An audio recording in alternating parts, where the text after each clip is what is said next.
that live there. Make sure it's working. Mm-hmm. Oh, good. We got some people waiting already. Okay, there we go. Hi, everyone. Welcome to another author hangout at the Book Refuge. I'm so excited for our guest tonight. I mean, I'm always excited, but I'm particularly excited because we have Jennifer Ashley with us tonight, who is the author of It's Always Backwards, one of my favorite historical romances I've ever read. So shiny, I think, like, who's ever copy of this. So I'm so excited to chat with you. Um, Tonight I have Lacey and Crystal joining us, but yeah, we just wanted to, learn a little bit more about you and your process. And I have some questions from some viewers, but I thought we'd just have you, kind of intro how you like to be introed here while we wait for people to hop on. So Okay. Well, I'm Jennifer Ashley, and I have been published about 20 years now, and I write all kinds of things. I just have so many interests, so I just write everything. Historical romance, mostly right now, the Mackenzie series. Paranormal romance, I have a series going called Shifters Unbound. I also write a little bit of urban fantasy as Allison James. It's kind of paranormal romance / urban fantasy as Allison James. Let's see, what else do I write? I have a cowboy series as Jennifer Ashley, a contemporary. Um, and then as Ashley Gardner, I write historical mysteries. My main one is the Captain Lacey Regency Mysteries. And another one is that I just started is Leonidas the Gladiator, Ancient Roman Mysteries. And also as Jennifer Ashley, I have a historical mystery series, the Below Stairs Mysteries, featuring a Victorian cook as a sleuth. And then I do various little stories and things as I just feel like doing them. So right. Do you know what number you're on right now, Jennifer? Oh, it's about 120, something like that. Wow. I think so. Amazing. And that's basically what I do is I write, and I don't really have much of a life. I just write. That's I mean, me. I love Yeah, I that. mean that's us with Yeah. reading. My life I read a lot too. Yeah, yeah.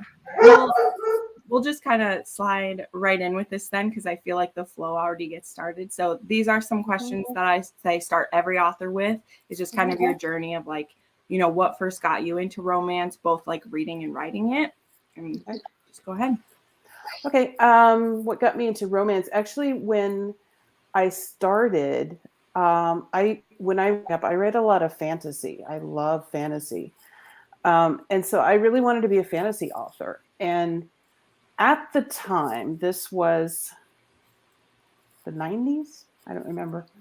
At the time, uh, the fantasy books were kind of running away from romance. They were kind of going, no, don't put romance in your fantasy. You'll never get published like that. And I was like, but I want romance in my fantasy because I would always come up with a couple when I came up with these adventure action sagas. Always had this couple, and I said, but I want the romance. So I said, well, why don't I just like write romance?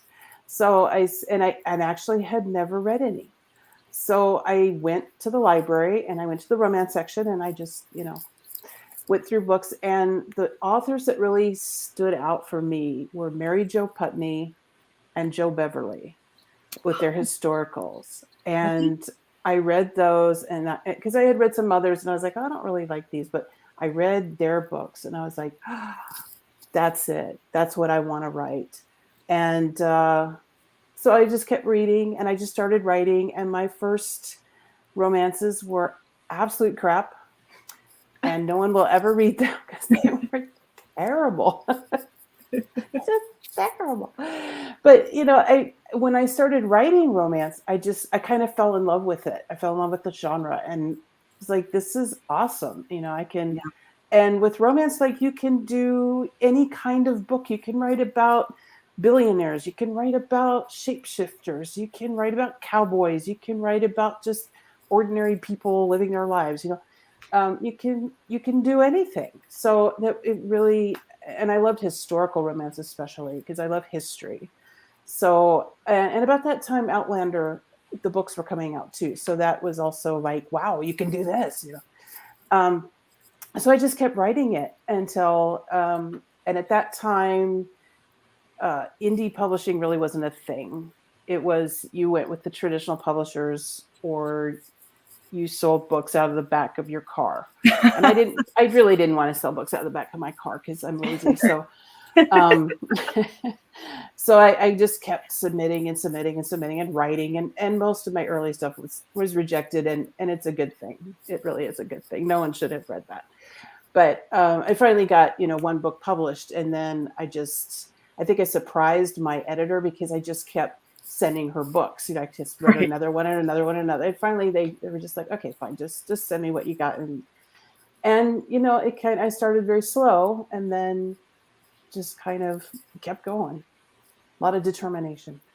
Yeah. What was that first one that you sold then? What was your first published one? It is called Perils of the Heart. And it's out of print right now. Okay. And gone, but I mean, I still have it, but and I'd like to republish it. I just haven't had time. Sure.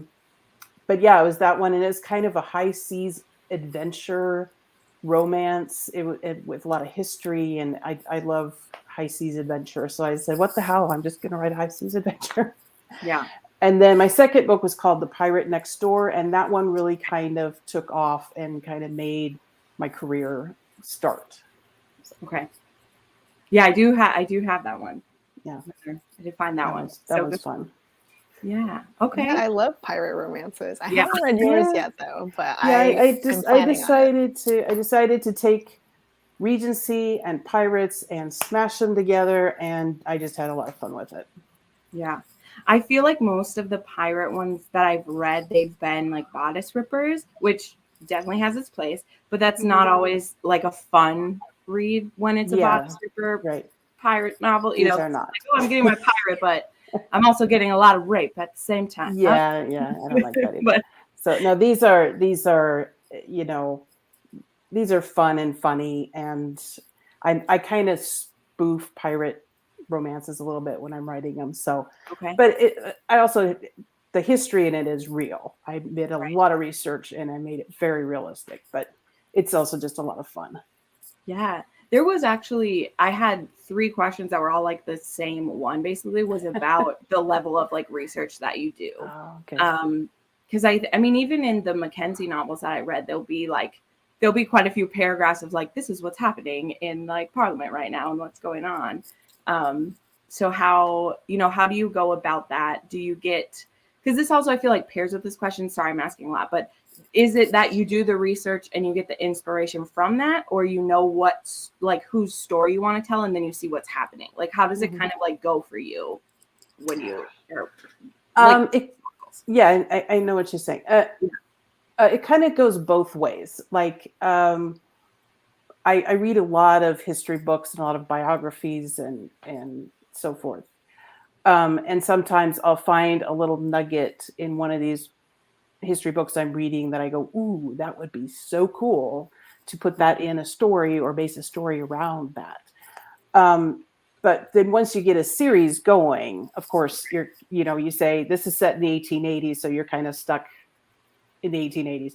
So then I say, okay, I start by just saying, okay, 1882, what was happening in 1882? And I have a couple books that just have like these timelines of, what's happening in 1882. Okay. And then I go, okay, well, that's interesting. Let me expound on that. And then I kind of go from there, and I read a lot of books and have subscriptions to newspapers that go back into all the way to the 18th century. And the research is just ongoing. I never say, I'm going to start researching now, and now I'm going to stop, because I just constantly, and it does the historical tidbits kind of they do suggest plots and things that could work into and around the story of the romance or the mystery, whichever one I'm doing. Right. Yeah. There's always such like fun things. Like specifically, I was thinking just now of is it Cameron's book? I think where she's trying to find like the Queen's love letters. Yeah, Is to that Miss Cam? Yeah, to, that's Cam. to Mr. Yeah. Brown. Yeah.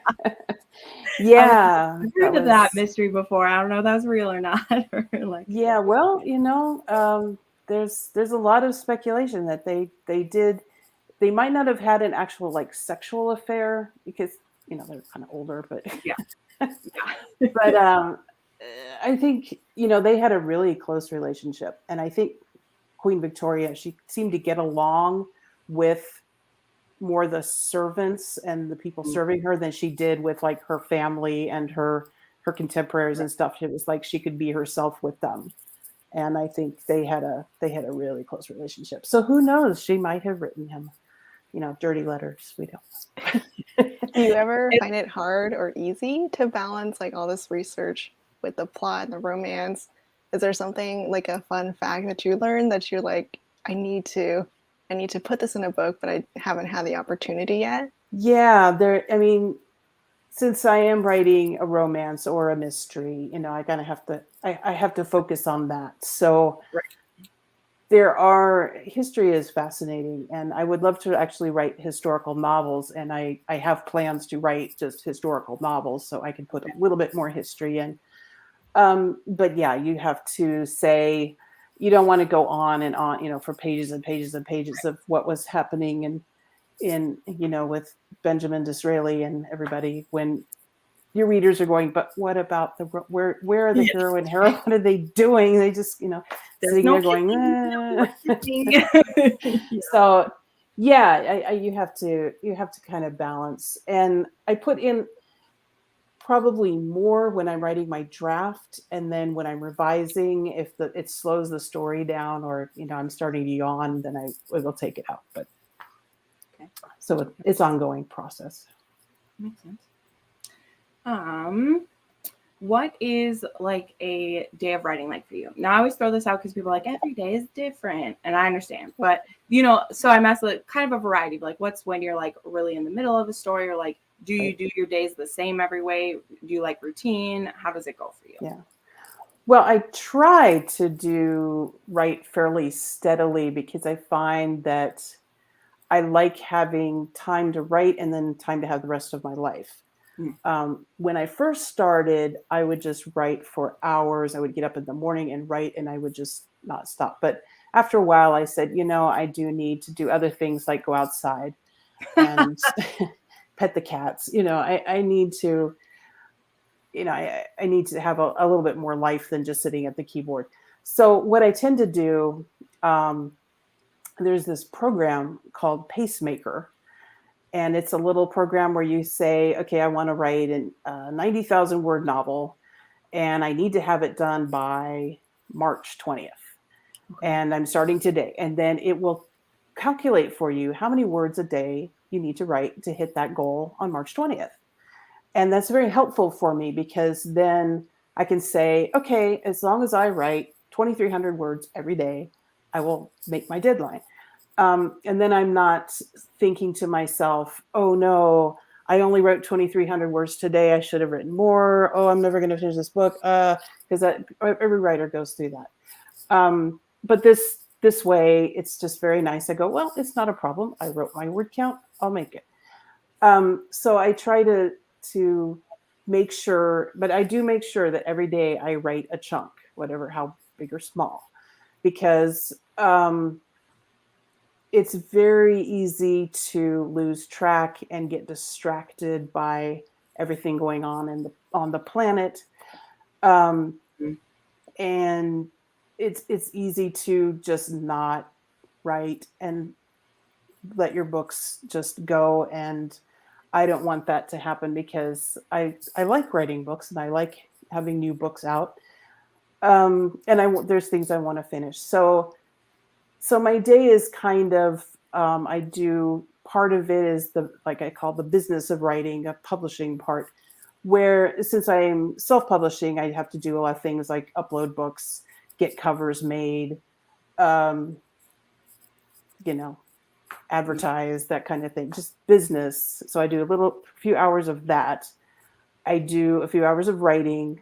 And then sometimes, like right now, I'm proofreading a book. So I do X number of pages of proofreading before I switch into writing again. So, and it sounds very neat and organized, and it's not really, because, some days I wake up and go, yeah, I'm ready to proofread. Let's go. And other days I'm going, I'm going to go out to breakfast. Bye. So, because writing is an emotional thing, and it can take a lot out of you, even if you write a small amount. If it's a very emotional scene, it can exhaust you. So I try to build in time for rest and exercise and going outside and working on my doll houses, because I make doll houses. And that's about my writing day. I mean, I wish it was as organized as it sounds, but it's more or less like that. Yeah. You sound like you're a very structured writer, like you know what you're going to write before it happens. Not really. Not really. I find that a lot of the story like reveals itself to me as I write. I can say, okay, I want, the hero and heroine to go here and meet this person or whatever. But then once I do it, it's like that scene could go anywhere. It can be really intense. It can be really, no big deal. But yeah, I'm really not. I'm what they call a pantser, where I sit down and I write by the seat of my pants. I don't outline very much, because I find that when I do, I totally forget about the outline when I'm writing. So it's like, why did they take all the time to do that? I think that's incredibly impressive, because your books to me feel very, very thoughtful and very premeditated. Like I would never have guessed that you were a pantser, because they're very cohesive. Like everything works in there.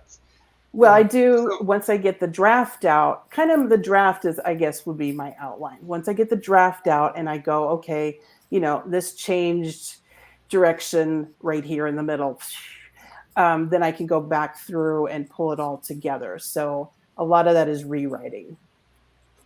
Okay.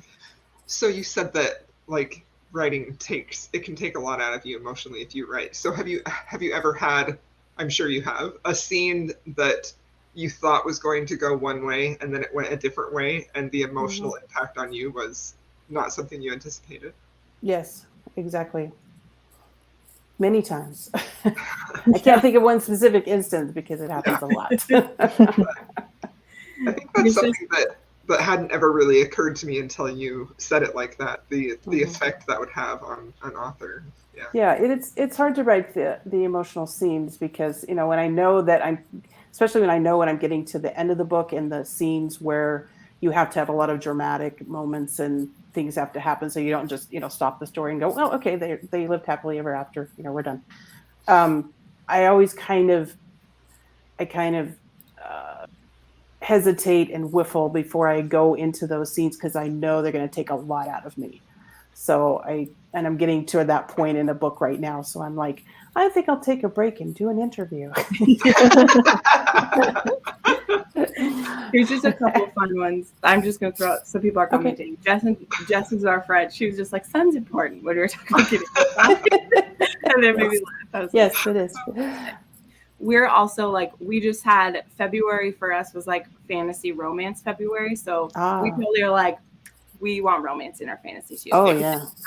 We need it. Thing in my fantasy, like, why do you exist? Like, why is it there? Exactly. I don't want that. I don't want that at all.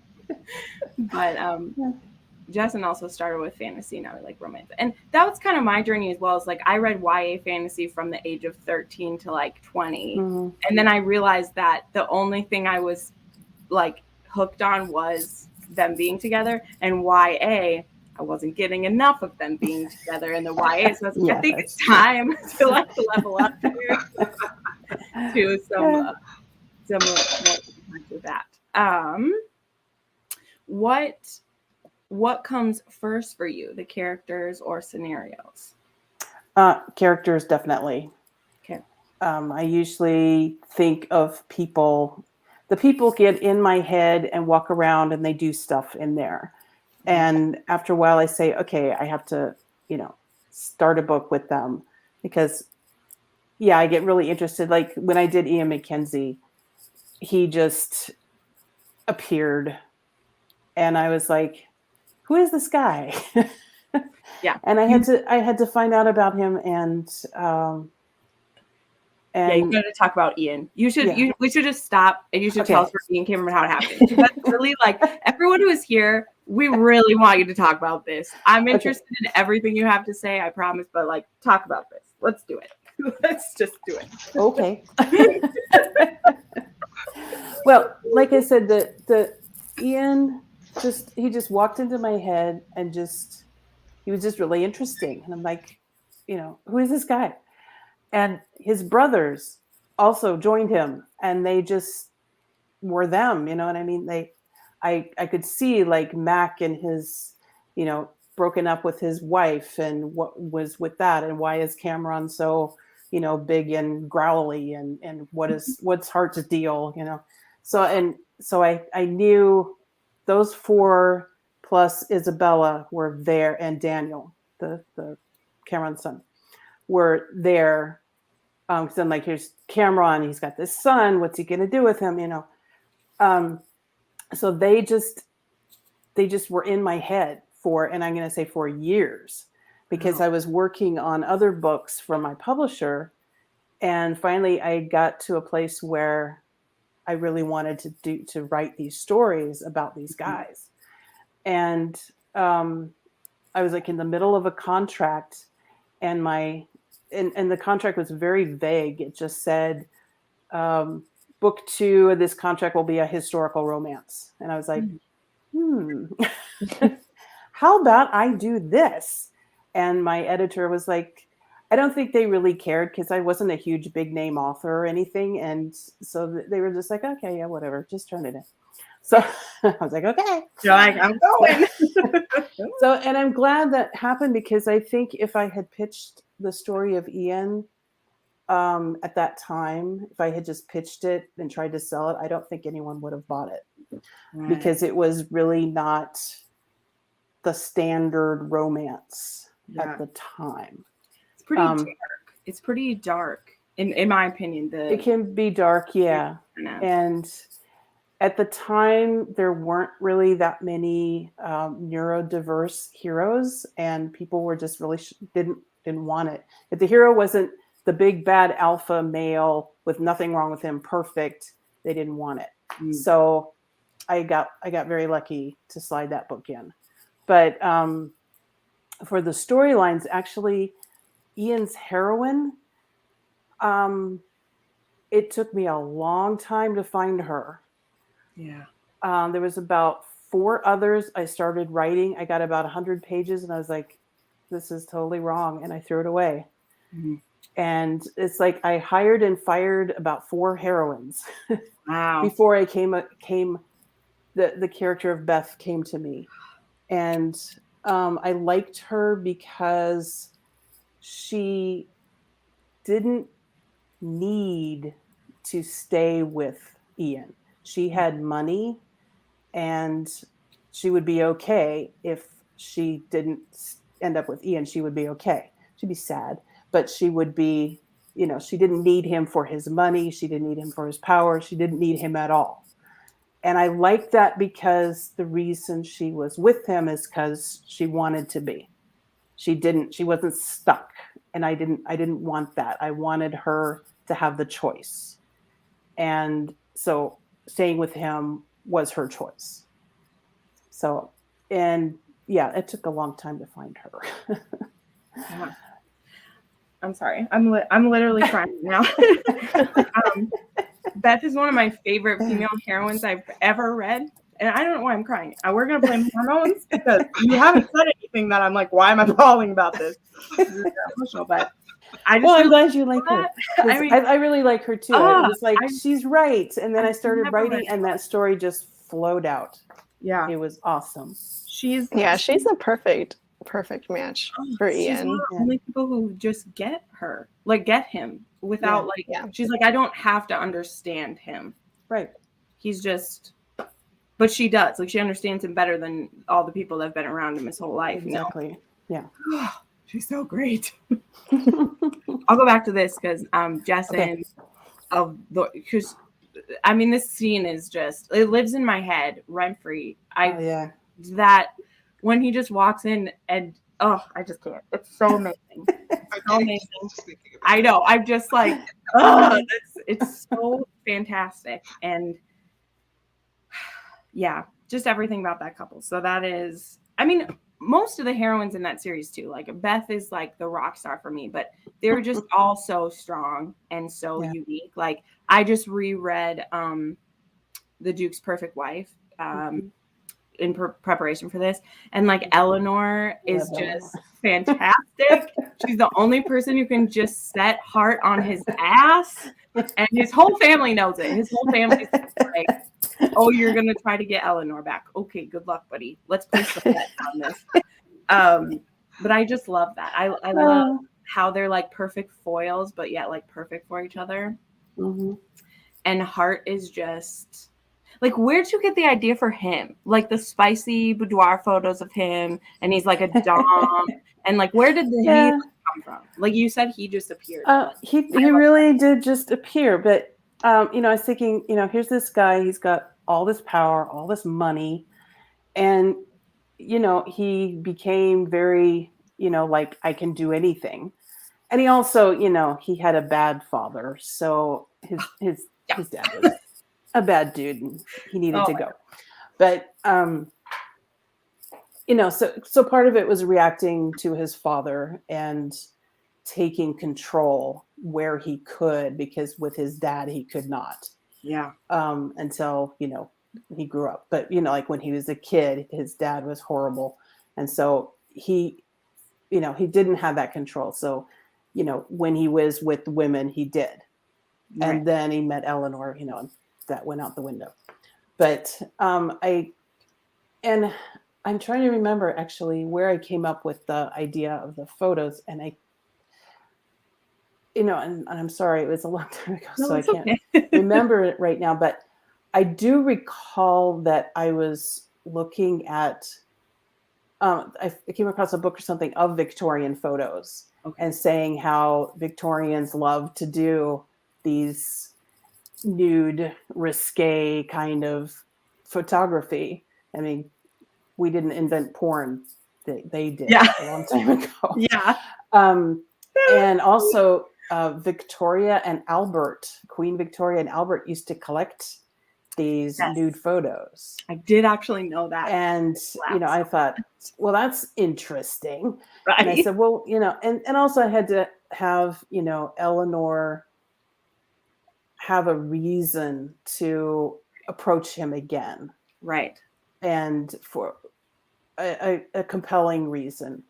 And she's very protective of him, even after everything that happened. She's still protective of him. So she's like, okay, I've got to go and help him with this, and I'm really the only one who can, because he can't show these to anybody, you know, outside his, you know. So and I made, you know, you say the ladies are strong, but I said they have to be to go up against these guys, because I can't have you know, any wilting, you know, sweet women. They're not gonna stand a chance. They have to be pretty robust to go up against them. And I just love Eleanor. She, you know, she gets on and talks and just talks over everybody. I love her. She's one of my very favorite heroines I've ever done, is Eleanor. I always love it. One of the reasons why I love a series about like family, you know, when it's brothers or, you know, sisters or whatever, is that like when it can start being like seated in the beginning. And so it was very like, you know, Hart, he's an asshole in the first one, but you can see how much he loves Ian. Like even when he's, you know, like, I don't want you to be with this woman. She's taking advantage of you. And Ian's like, you're being dumb. Like, I don't know what to tell you. You're being stupid. And Hart's just like, no, she's taking advantage of you. You're too nice. And it's all like, you don't know Ian at all. Like, he's not too nice. Like, what are you talking Yeah. He's just so, I mean, everything he's done is meant to protect his brothers. Yeah, basically. Yeah. But yeah, that's kind of revealed gradually throughout the series. Because I look at this as a family saga, not so much a romance series as a family saga, more or less. Right. Well, you said a comment earlier too, and I wanted to come back to it, where you'd said that usually once you pick a time for it, you have to stick with it. And that's not necessarily true with the Mackenzies, is it? You decided to do a little like, there's some really great stuff happening in Scotland years ago. Let's pop back there. So when did you get the idea, like, to decide to go back to like the Culloden and stuff like that? Well, when I was writing Daniel's book, Daniel Mackenzie, he's the nephew of Cameron in book 3. When I was writing his book, they kept talking about old Malcolm Mackenzie, and he came up in a couple other books too, but they kept talking about old Malcolm and how Daniel was kind of like him and what he did and some of the things. And I was like, well, he sounds like an interesting guy. Let's go back and see what he was doing. And the story was that old Malcolm was the only one who survived Culloden and then started, kept the clan going and came back and built the house that the current 1880s Mackenzies live in. And then when I was writing his book, and I just said, I just have to do this book. And my publisher was like, okay. You're going off track, but all right. Relationship between you and the publisher. They're just like, you do whatever you want. My editors, I've known them for 20 years, and they know how wacky I am. So they try to stop me. Sometimes they can, sometimes they can't. But anyway, so I wrote The Stolen Mackenzie Bride because I was interested in this story about Mal Mackenzie and how he ran off with this English woman. And when I was writing that, his brothers, he had a whole bunch of brothers. And I was like, oh, I like them too. I can't kill them off. They can't die. So,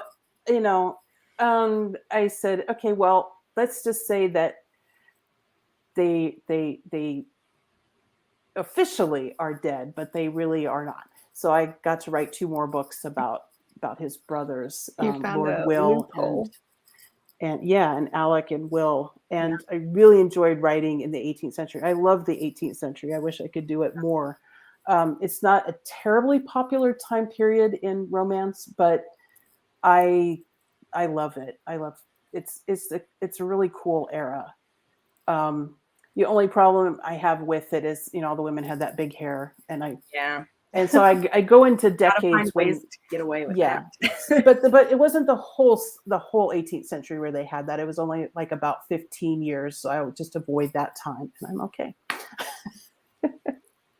Did you ever get to visit Scotland while you were writing the series? No, and I have not, and I've been to England several times, but not Scotland. And I was supposed to go to Scotland this year, and the trip I had to cancel the trip, but I'm hoping I get there because I really wanted to go. But I hope you get to too. Scotland is such beautiful. a bummer.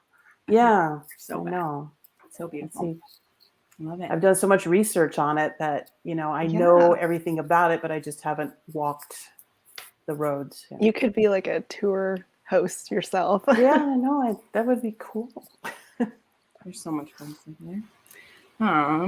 Well, I just have a couple more of my pre-done questions, but Crystal, Lacey, if you have any that have popped up, because I'll keep going forever. But I think you kind of mentioned it. I mean, you mentioned ones that were heavier. It can be more difficult, but just was wondering kind of, what are places you might get stuck at, or what are things that are the most difficult for you to write? I'm going to say that there are 2 books that were really hard in this series. One was Hart's book. That was a hard book to write. I loved Eleanor because she was the easiest part of the book to write. She just took over and I just let her go and just wrote down what she said. She was awesome. But to take heart from being such an asshole and make him into a wonderful, loving guy. It was difficult, and deciding the heat level of that book was difficult. And that one was just very hard, and I was glad it finished. The other one that was hard to write was the one we were just talking about, The Stolen Mackenzie Bride. Sure. Because one, well, there was a lot of research into it, but that was a really emotional story. Yeah. And it was with his father and the brothers and the house and the castle, you know. I don't want to give anything away if anybody hasn't read it, but it was really emotional book to write. And I just remember sitting, I didn't have an office room at the time. I had this little corner where I had a footstool and a plastic chair. That was my office. And I was sitting here writing this book, and it was so emotional. And I was just like, oh. So that one was tough. So, and there've been a few others that have been tough, but those in this series, those stand out. Yeah. Yeah. Ruth was like, I'm so glad we got to keep some of them. Yeah, I know. I was like, they have to live. Yeah. I like them. The prerogative of the historical romance author is you get to make a happily ever after for some people. And that's when you get to change history a little bit. Yeah. The history books don't always tell everything. We'll That's just true. fix this a little bit. I love that. Oh, there's some fun ones. Yes, Beth, with a set down for heart. So I just love that so much. I think that's a good point too, where you said where like she doesn't need anything. Like there's nothing. She's a fully independent person. Yeah. She has an independent wealth. She's a widow, so she doesn't belong to anybody. She can do what she wants. So it's like there's nothing really for like Hart to threaten her with, which is what he loves to do to people, is to threaten them with ruin. And it's like, you can't do anything to me. Like I'm literally the widow of like a vicar. I have no dirty secrets. Like you to do. Yeah. It's fantastic. But one thing I'd love to ask is, again, we're very much in love with your historical romances, but I wanted to ask about how, let's see, where'd I put this? Okay. Is how you decided to start your other pen names and what you decided to write under them, kind of how that came about. Because I'm really fascinated by pen names. I'll tell you. Well, back when I first started writing, I not only grew up reading fantasy, reading fantasy, but also I grew up reading mysteries. I love mysteries, historical mysteries especially. I think all mysteries are wonderful as long as they're historical. And I just love them, and I read them, and all the Agatha Christie and all the classics, and so I always wanted to write a historical mystery. But that was a little bit hard genre to break into, and I really started loving writing romance, so I just went with that. And it was really weird when I first started. It's like I was rejected all the time. Anything I wrote, I wrote a grocery list. Nope, not good enough. I was rejected with everything. And then all of a sudden, I sold the romance called Perils of the Heart, but I also sold a mystery series at the same time. Okay. It was like one day everybody hated me, and the next day I was being offered all these contracts. I was like, it was very strange. But so I wrote this series called the Captain Lacey Regency Mysteries, which I love that series, and I love Captain Lacey. He's my guy. But at the time, since I sold both at the same time to two different publishers, the publisher who bought me first said, you can't use a Jennifer Ashley name in this other publisher, because publishers don't want to build up your name and make you famous, and then another publisher comes and takes that fame and runs with it, tries to make money off it. So they don't like to share. And at the time, I didn't really know a lot about the business, so I was just like, okay, whatever, I don't care. So I picked Ashley Gardner because it had my name, Ashley, and Gardner because I just liked the name. So There's nothing deep about that. It's just like, oh, that sounds cool. Okay. Yeah. So I wrote the Captain Lacey's, and actually that series didn't really take off. It kind of tanked and died. And then I just said, well, my romances are doing well, so I just went after the romances. And then when independent publishing came around, I took the Captain Lacey's. I had the rights back, and I republished them and kept writing them. And then that series just blew up and took off. So I'm really happy about that. But so I've always wanted to write both, and I love writing the mysteries, but I love writing the romances. So that's why I kept both names. And I have a third name, Allison James. Yes. Mm-hmm. And I wanted when I started Allison James, that was when erotic romance had just like really started and was really growing. Yeah. And I was like, that's kind of cool, because I wrote fairly hot romances anyway. And I said, well, this, I can just really take it, really go. Yeah. So, and then I decided to take the name Allison James. Again, I like the name Allison and James. It just sounded cool. So there was nothing deep about that either. But I really wanted to do it, but I figured if I wrote something under Allison James and nobody liked the book, then I could just quietly retire Allison James and no one would know. Right. So I wouldn't destroy the Jennifer Ashley career by writing something. But fortunately, people did like the stuff I did under that name. So now I have 3, and I haven't really done a lot of Allison James lately, and it's not just not because I don't want to or don't like her or anything like that. It's just time. Okay. I just got so many series going, and I can only do so much. I have to go outside sometimes. Like unnamed like dragon books under that name, and I was like, what is she gonna do with this? I would like to check this out. Yeah, and the dragon books, they're out of print now, and I got the rights back, and I want to republish them, but again, time. It's just time. Yeah. I was gonna say this earlier when you mentioned not knowing the heat level for Heart's book. Is upon my reread of that, I was like, man, I wish this had been a couple more chili peppers on the scale. But it's like the story is so great. I'm just a slut for that stuff. The publisher I was writing for, they didn't really want it to be erotic romance. They didn't, because I wanted to keep it kind of the same heat level as the other books, because if it all of a sudden blown up into erotic, then that was a tough call to make. And I know a lot of people thought I made the wrong one, but maybe I could write another version where it's more extreme. I don't know. I was like, people would eat that up. Someday I'd love the self-pub version of Heart and Eleanor, because it was all. She was very curious, and I was like, uncensored version. Yeah, something like that, or uncensored scenes or something. As long as my publisher doesn't sue me for that. Right. Well, that's why I was like, it will be a while, but I was anyway. They're beautiful stories. I'm just a whore for that stuff, and I was like, Robert, I love him so much. I'm just like, he's a little well. From when he gets introduced in Ian's book, I was like, oh, I know what's going on here with this man. So when it got to his book, I was like, oh, there's so much that could be happening with this. If publishers weren't such prudes. Yeah, there was a lot of that going on. So I love it.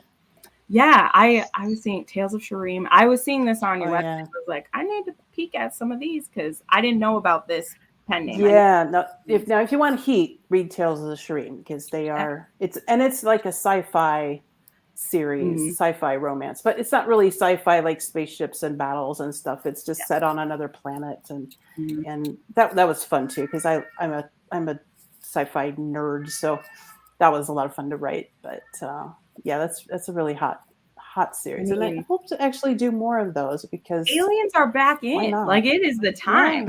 I know. Yeah, that's true. Ruth had a question. Do the characters keep you awake or annoy you until you're able to write their stories? Oh, yeah. Yeah. Case in point, the Mackenzie brothers just they were, they're rude. They're so loud much fun. Scottish. Oh, yeah, they are. I love it. Yeah. For Ian's character, did you...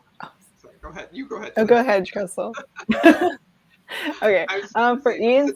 I'm muted. Crystal, you go first. Nope. I'm telling you, we'll wait. Okay, I'm so sorry. I was just going to ask, since you write such a variety of genres, do you ever find yourself, like, while you're in the middle of a project, really longing to write in that other one? And is it usually one that you just really want to be writing, or do you feel satisfied, like, doing a little bit of each of those? Yeah, that happens all the time when I'm writing a book. And like, because right now I'm writing a shapeshifter romance. Okay. And that's one of my very popular series, and I really enjoyed it. It's kind of been going for a long time. But next I'm going to write a Captain Lacey mystery. And my little mind keeps going, okay, what's he doing now? What's Captain Lacey doing with his family and his friends, and what are they doing? So and I do go back and forth between genres. It keeps me fresh because then I'm not, getting burned out on romances, and then I'm not getting burned out on mysteries or, whatever I'm doing. There's always something new to do. So yeah, I do. And it's hard for me to write two things at the same time. I have done it, but it's tough to shift back and forth. So, but yeah, I'm looking forward to starting the next thing. So the Captain Lacey is under Ashley Gardner. Yeah. My husband loves mysteries, so I wrote that down for him to check out. Yeah, I have a lot of guys really like that series. Yeah. I have a lot of male readers, yeah. Okay, my turn. Well, going back to Ian's character, did you ever expect the level of love from romance readers for this character? Like, yeah, I feel like it's unanimous that Ian is everyone's favorite. No, I thought when I was writing this, I was like, he's not the overbearing alpha male who's, the big popular character. He's not the, the guy who drags the heroine around by her hair, and he's not arrogant, and he's very quiet. He doesn't say anything. Well, I mean, he does, and I was like, no one is going to like this character but me. I love this character, but, I figured it would come out and the book would just go. And so I just remember when a lot of bloggers and stuff started talking about it. And I would just, log in and people would send me emails like, did you see this review on whatever? And I'd go and like my mouth was just hanging open, my jaw and my chest. I was like, I really had no idea that this book was going to take off the way it did. I was floored. And, it was just amazing. I had no idea. I really did not. Yeah. Lacey, we think like, because I wanted to ask like the reception you got maybe from like the neurodiverse community, because I in general hear many good things, but then there's, there's always someone who's like, well, this isn't what I'm used to. I'm like, well, that's literally what neurodiverse is. Everyone's different with it. But I was just wondering how. Well, the research I did on Asperger's, because that's what Ian has. He's high functioning kind of autistic. Is that there's not one set of behaviors that make this diagnosis. Right. Everyone has a different level, a different experience.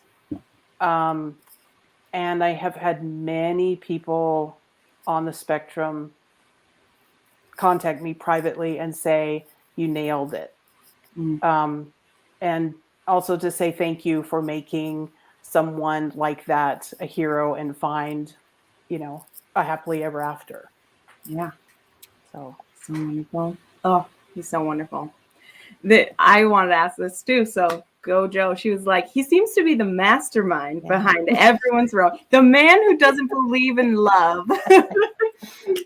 Was this intentional or did it just pop in? And I mean, everyone hasn't read the whole series. This isn't a spoiler, but he does. He's in there. Well, it wasn't intentional at first, but then I realized, he's such a great character. So great. And everybody loves seeing him in the books. And he's kind of a very wise person.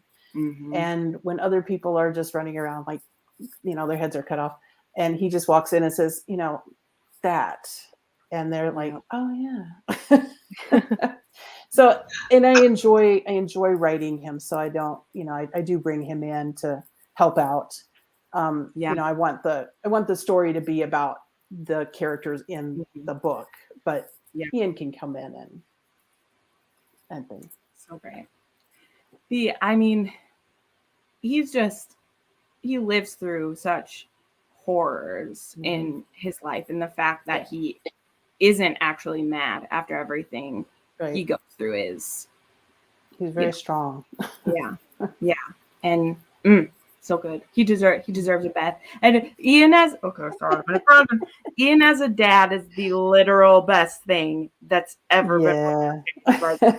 Some of my favorite books of yours are literally the Christmas ones. Oh yeah. Where he just gets to sleep with his kids all the time. Yeah. when him and Daniel make the big Christmas present for the kid, I was like bawling. I was like, this is so cute. Oh my god. Like him and Daniel are able, that was fun. Daniel's That able was to really understand him as like yeah. Yes, someone mentioned on his kids. Jamie's history with just people. Seeing Ian as a father. Love it. So good. Yeah, Brenda commenting on if you've met one person with autism, you've met one person. This is true. That's true. Yeah.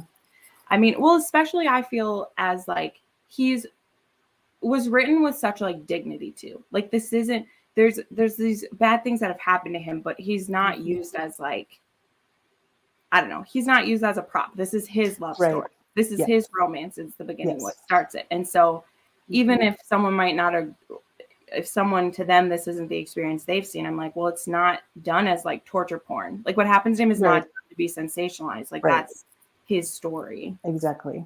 I mean, I want people to know what happened to him, but it's more about him functioning just fine. Right. And then falling in love with Beth. And yeah. Learning how to fall in love. One of the things I do when I'm announcing an author hangout is I put together these like collages of different like images, and I used a bowl. I used a little Ming bowl for it, and literally immediately everyone's like, "It's Jennifer Ashley. He's the only one who likes Ming bowls." I was like, "Wow, you're so obvious, isn't it?"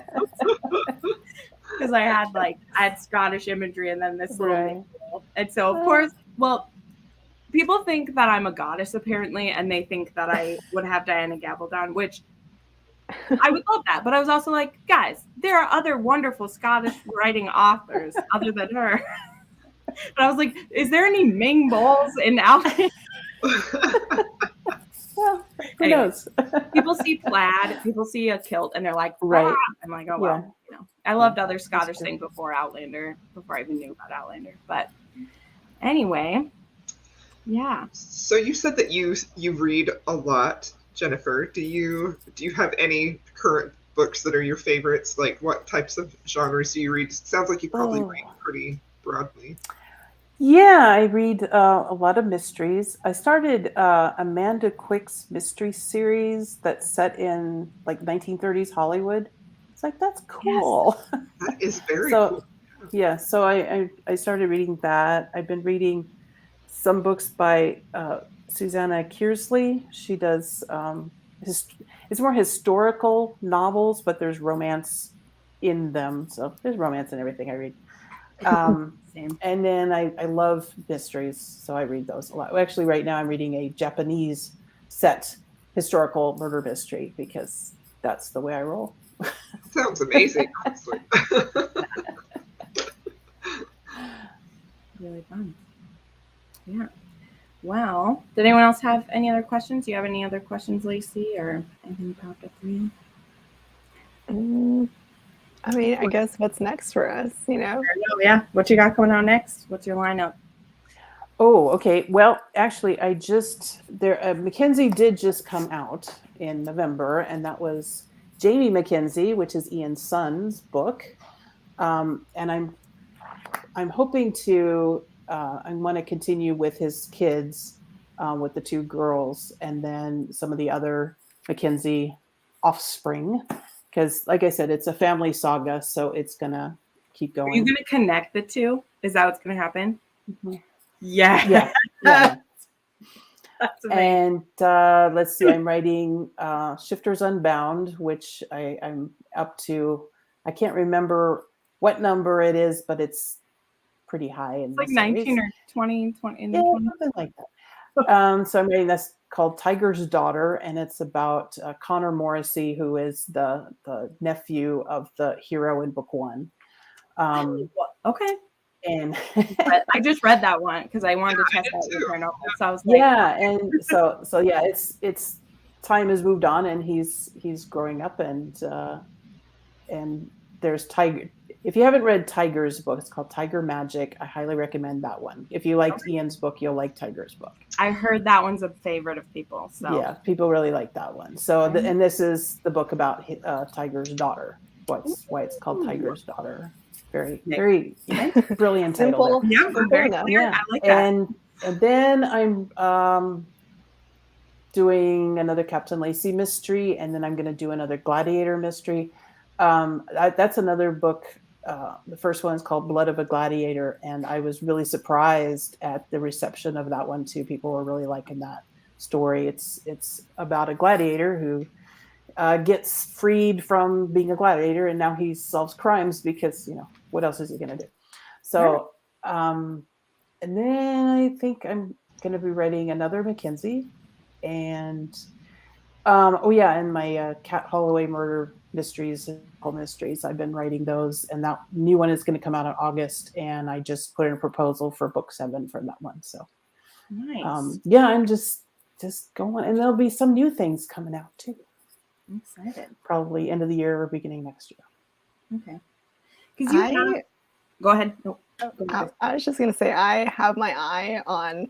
I think his name's Alec, the cousin, Jamie's cousin. Yeah, I have my eye on him. Yeah, I'm so excited for be him to get. And it's gonna be a little difficult because I don't know if this was wise to do this, but a lot of the characters in the past have the same names as the characters in the Edwardian times. I'm like, okay, how am I going to do this so people don't get confused which Alec I'm talking about? No.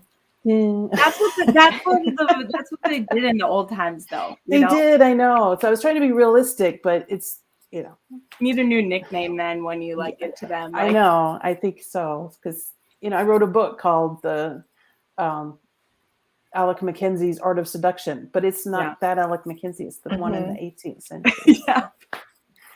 Oh well. You'll figure it out. I'll figure it out. I mean, even if it's the same, then people will still read it. They'll just be like, "Oh, this is in a different century than I thought." He's time traveling. Well, Yeah. Well, this was so lovely. Thank you so much for taking a break and hanging out with us. I mean, thank you. I mean, you could probably tell since I had to go and be a weeping pot, but this story really does mean so much to me, and I was just so happy to get to speak to you about it, and thank you. Excited to try some of these other worlds of yours because I mean I like all this stuff. I like cowboys. I like pirates. This was going to be a fun time. So it was really lovely talking with you. This was wonderful. Thank you. Awesome. Okay.